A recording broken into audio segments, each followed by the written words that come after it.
and welcome back to another episode of Absurd, a podcast where I take you into the mind of a hypersensitive creature learning how to be a human being. It's all very strange, isn't it? So strange and yet so beautiful. We just don't stop moving. We have assumed a role in this embodiment till death do us part. We so naturally know ourselves as real, as extended through space and inhabiting an environment with others who we assume to be more or less just like us. But what if we just slowed down for a second, and instead of carrying on the narrative that speaks through your name and your role in society, what if I told you that there was another space of being to attune to discover yourself through? Herein lies the sweet complexity of our mortal perceptions, the kind that has you ask, but who am I really? I chose this inquiry because it marks a pivotal challenge of my own philosophical practice. How am I to attune myself to the human being? To myself, capital S self, or to the human experience? And for what purpose? What does it mean for me to navigate human being in this space and time? A space and time in which capitalism thrives and dominates the narrative of what it means to be a human being.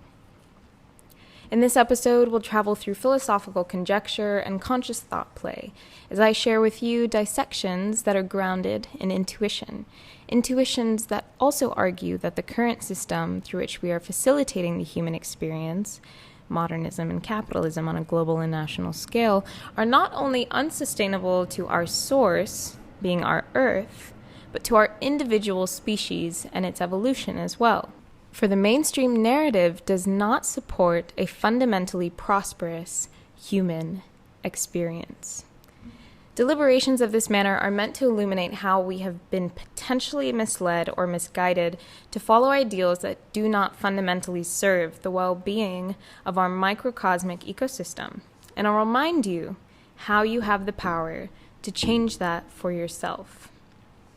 So in asking myself, I'm also asking you, how is my understanding of myself, capital S self, truly within my control? And where do I locate this organic or authentic self, independent of inherited ideals and replicated avatars, to know how to best serve my existence and others? Let this episode mark a very necessary foundation for all conversations that follow, which discuss the human being, human relations, and collective well-being for ourselves and our environments. Let's begin. The first thing I want to do for you is bring awareness to the difference in the dynamics of the ego versus the dynamics of the body. And I specifically use the word dynamics to inform us that this is an active process. It's not static. And these two things exist through one another. They are not purely separate, nor do they exist in isolation from one another. The body and the ego continue to take shape through nature, through spirit, if you will. So I'll use these concepts of body or form and ego to differentiate two expressions of form, memory, action, and experience. So let's start with a few examples. The ego is really easy to identify in the English language, predominantly located in the verb of I am. I am, followed by whatever noun, verb, or adjective, describes an association, an attachment to, or embodiment of. Think of some of your own I am verbs or I am adjectives. One might say, I am a caring person, with reference to a history and life experience that has allowed them to express themselves in such a way that they feel is aligned with their understanding of the defined concept of, in this case, being caring or being a caring person. With identity or personality traits that are a bit more socially constructed, like professions or social roles, one might say, I am blank, defining themselves through the traits of their actions and interactions with the material world or the social world at large. I am an architect. For example, in this case, we are defining ourselves according to a construct, specifically profession. Or these lovely examples of, I'm an oat milk girly, or I'm a Libra. In this case, and in all these cases, our distinction of our ego and where we locate it happens on many different levels, all of which demonstrate some meaning to our consciousness and awareness. So, Freud distinguished the three parts of the personality as the id, the ego, and the superego, as many of you might still remember from your high school psychology class. Here, the ego acts as the medium for a human being's response to its inner drives and inner states of being, and how it makes decisions that impact the larger environment and the larger world. So, the ego would be the part of you, for example, that when you feel this inclination, the ego acts. Our ego is how we navigate our lives. It is an essential active component of your human being. I say that it traps memory, which becomes functioning memory, and affirmed through behavior or thought, which can be both extremely useful or deteriorative. It seems that one way we are guided to understand our human experience is by attaching to the right identifiers. It's how we make sense of ourselves, right? Like, I know that this is right for me because I really like all the qualities of this type of person or this type of career, this style, or this quote-unquote form of being, or now more accurately, this brand of being. Identities form through grouped symbols of association. We use symbols to understand ourselves and what we're attracted to and repulsed by, giving us a deeper connection to the processes of our minds and bodies. We say, picture the person you want to be. Well, for me personally, that's always been really difficult because I love so much about so many people. And when I think about the person that I want to be, I usually think about movements in nature as well. I'm not just thinking about the egos that I'm seeing or even the hearts of people that I'm seeing, but more so the heart of the world. So whatever the image for you that comes up, it should elicit an assortment of associated symbols that narrate the identity and give meaning to its significance for you and for the people you communicate that to. So when I ask you, think of the person that you want to be, or think of whatever goals you have, or whatever it is that you're trying to pursue or live up to. When we follow that image, what we're doing is attempting to actualize ourselves through that form to that end and its beholden achievements. So the form is a bit amorphous as an idealization, but what we do is we follow it through the medium of the ego. We dress our bodies and satiate our minds with recurring beliefs and thought patterns that inform our association to and through these symbols. In this way, the ego actually lives through associations, and it depends on the exclamation of, "That's mine," or "That's me." So I ask you, my friend, who do you think you are? Well, what are you that I am, that we all are? Bodies! Hee hee hee, yes. We are bodies, embodiments even. It's easy to start here because before your name was yours, your body had to become manifest.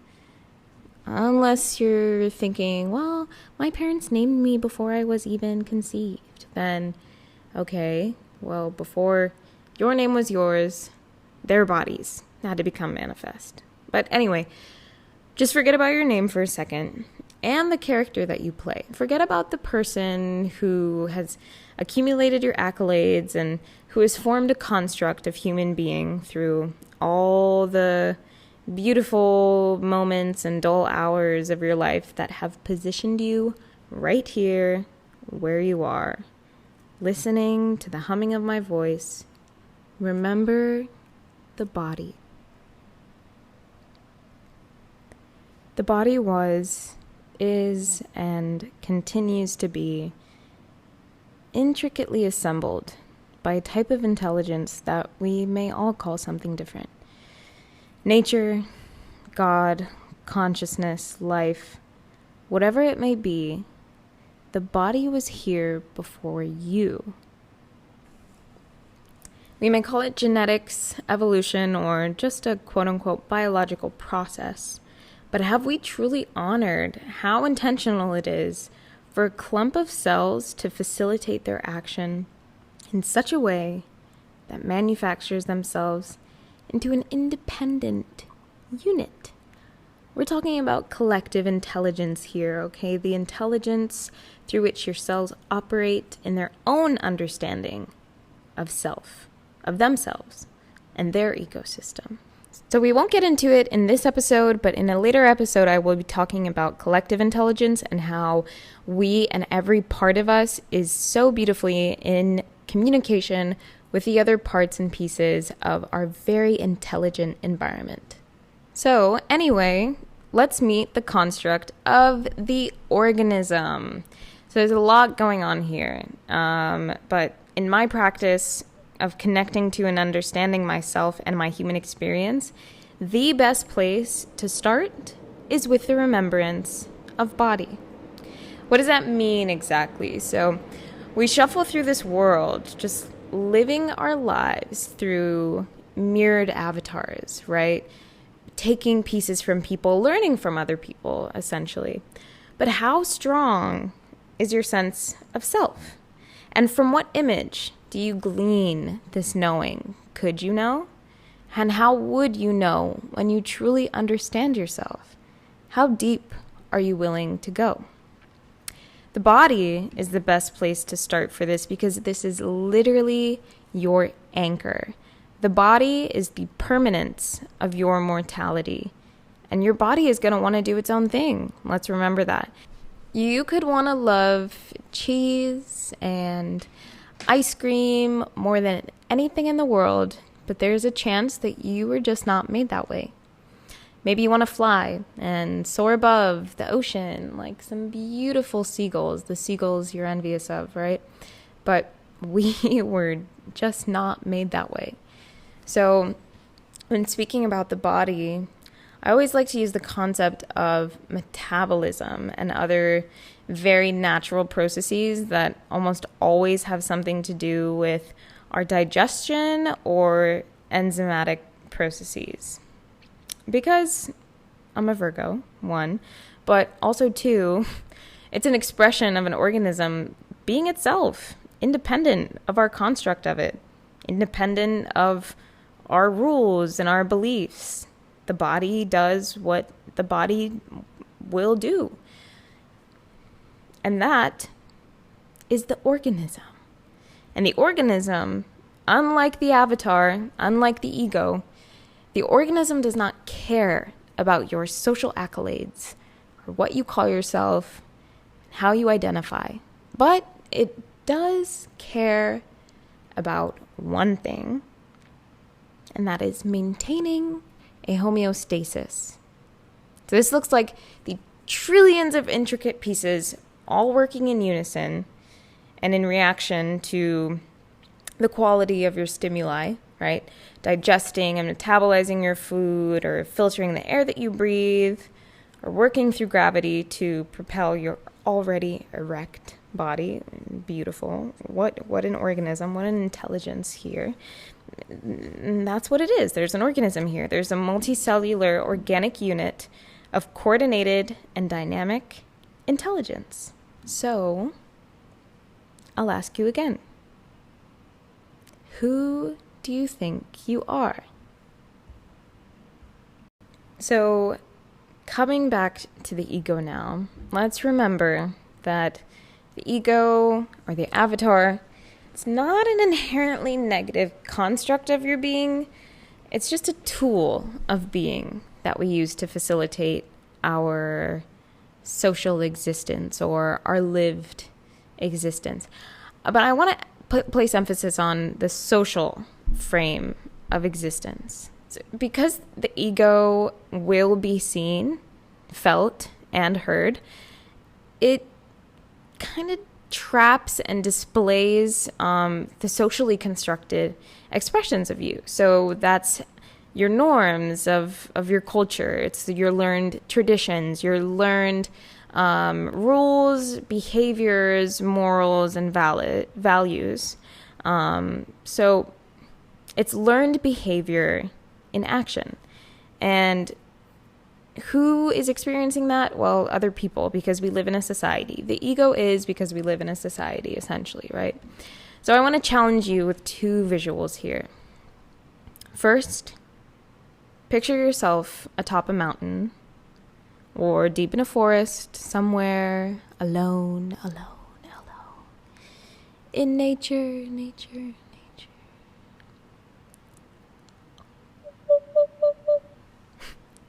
So, first in this space, with no access to the internet, not a phone, no access to society at large, you're just here, present with nature, and my voice is but the humming of the air.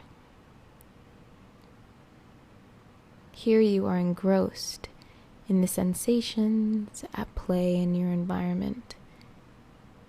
What does it feel like to be in this space? Your body can learn peace. Your body can sense stillness. More so, it can sense the balance.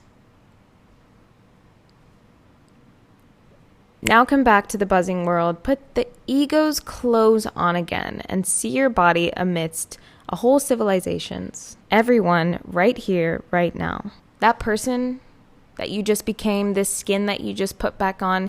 Yes, hello, that's the ego. In one scene now, we have a body of nature. Homeostatic processes, receiving elemental and organic stimuli. You're seeing the mountains, you're sitting against the rock, you're feeling the air. Everything is in balance. You are in balance with the environment. And you know what? In this space, your mind, we hope, and this is the practice, right? This is what we allude to and what we seek to experience in our day-to-day. Your mind is clear. It may not be empty, but it can move with the stimuli. Your mind is never going to be empty. I mean, I don't know. I'm assuming, right? But I'm assuming because our mind attaches through attention. So when you're seeing the birds and you're feeling the air, your mind is at play with these elements of your environment, right? If you had a sudden danger that you had to respond to, your mind would be responding to that with anxiety, and it would trigger your body to handle that situation as you were made to. In the other scene, you become an isolated entity, bound up in your suit of identity and personal entitlement. You're bumping up against other egos and narrations of self, right? Billions of narrations of the human experiencing. The point I want to remind you of is that the ego is mutable, okay? It works with the imagination. It follows rules and agreements that have been created by other egos. Remember that concept of mirrored avatars? We learn through mimicking behaviors of those that we encounter, right? How many of your manners did you learn from your parents, or you learned from your family members, your community, your whatever community, what was appropriate and, how to act, essentially, how to use your body, how to use your voice, and how to take up space, essentially. It's learned, but of course it's personal. we'll take what works for us and we'll leave the rest, right? We're not carbon copies.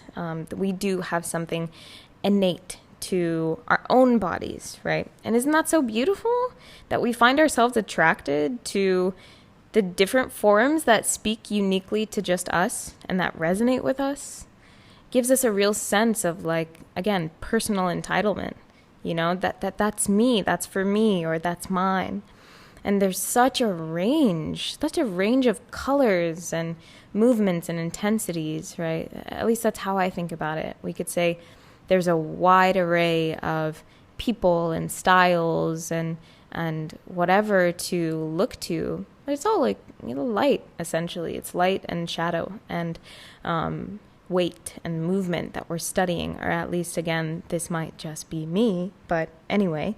So we allow our sympathy or our harmony with these sensations to morph and transform ourselves, to give our bodies and our egos shape and character, essentially.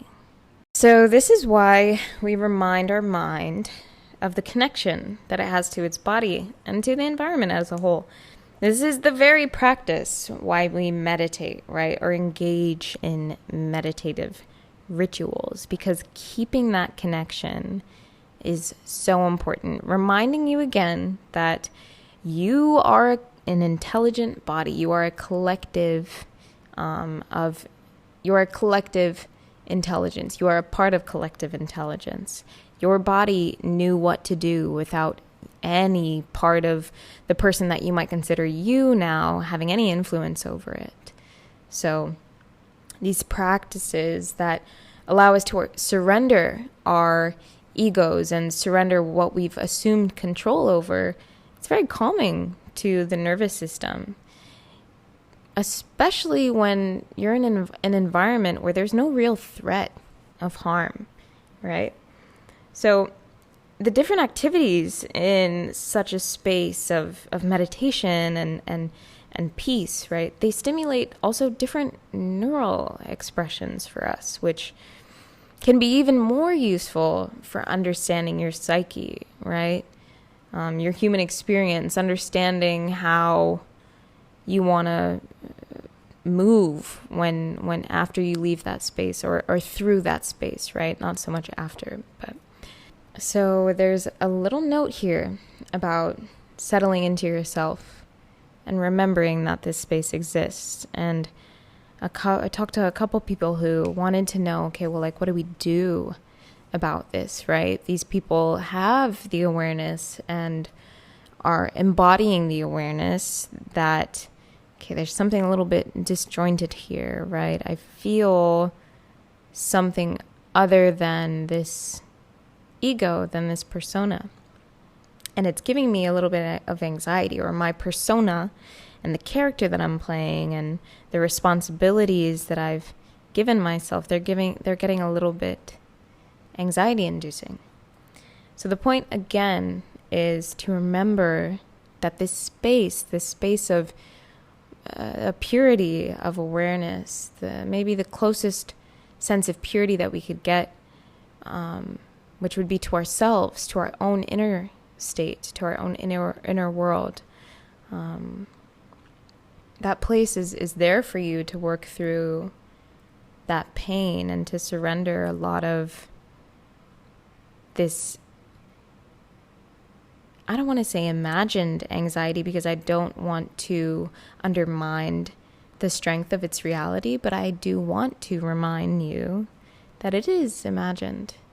That if it is about your ego, about the persona, it is imagined. There are very real consequences of how society's ego has caused damage and how it's been acting and causing damage to our earth and to our lives. And we'll get into a little bit more of that later. But you, where you are, in your space right now, you have the privilege of peace, of accessing peace. And you might be doing more of a disservice to yourself and your community by not letting yourself be okay.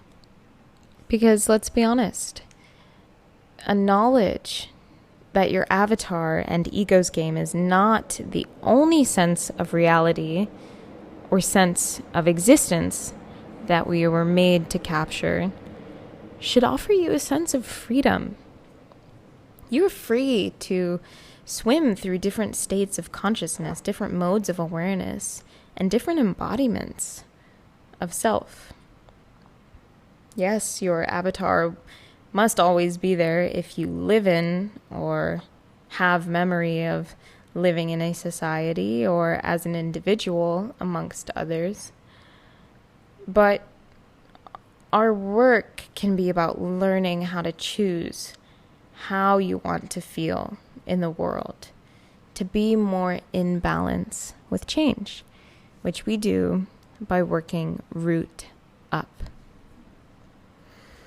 That's the importance of knowing your body, of knowing your foundation, and more importantly, knowing what facilitates your well-being at a fundamental level. You know, we all have certain needs. Some of them are to be fed, sheltered, loved, and understood, or to be creative and to remain a body in motion, right? Your heart doesn't want to stop beating. Or to learn, to expand your awareness of the world, which is candy for the mind. But from these fundamentals branch other unique expressions of the needs that are unique to each individual. Like the type of environment that one might need to satisfy their security, whether someone is abled or disabled in their capacity to care for themselves, or how they can move, right, their mobility, or even how much one needs to satisfy their own body's metabolism through activity and consumption, right, sustenance. But these examples are just meant to show us that there are a lot of things that are ingrained in our embodiment already. And they all suggest different needs for our well-being, right? So that's another little note. There is no one body fit all environment, right? And I think that's really beautiful. That also gives you a lot of like content for creating or crafting an ego, right? Again, working from the root up. Just want to take a nice breath and settle into this space that hopefully you have touched or found in this episode, and conclude with just a little bit of a recap, I guess. This episode really was intended to strike up a conversation about the fact that we are organic material. We are organisms, incredibly intelligent organisms who operate with an incredibly transcendental form of intelligence that is provided by nature, our environment, etc. So the point of bringing up these dynamic forces that we've called the ego and the body is to remind you that the way that you see yourself, the world around you, and your purpose in it, for example, it's mutable. And it can respond to either fictitious images or to something much more real, tangible, and felt. Something a little bit more ingrained or encoded in our beings already. And I think that's the part where of evolution, is learning to balance those two, right? Learning to go where the imagination feels that it can go, where the body really hasn't seen anything to tell it that should be true, right? To use our minds, use our imagination to give us new forms of sensation, or to push our bodies into new mechanisms of being and adapting to the world and to the environment. On a later episode, we might investigate the implications that can come with this in our current society and just in society in general, when we have a collective of individuals, a collective of egos. But for now, just remember your organism. Remember that you are so much more intelligent and in tune and aware than you might be giving yourself credit for. And again, we will talk later about how that's not really your fault. You didn't choose this, right? But here's an opportunity to honor that space a little bit. That space that to you is the unknown, but to your body and the other parts of you, that's very real and it's very present. So, thank you for being here with me and sharing this sonic space with me. I can't wait to see you in my dreams and just see you out there in the ether. Until then, you have my love. Bye.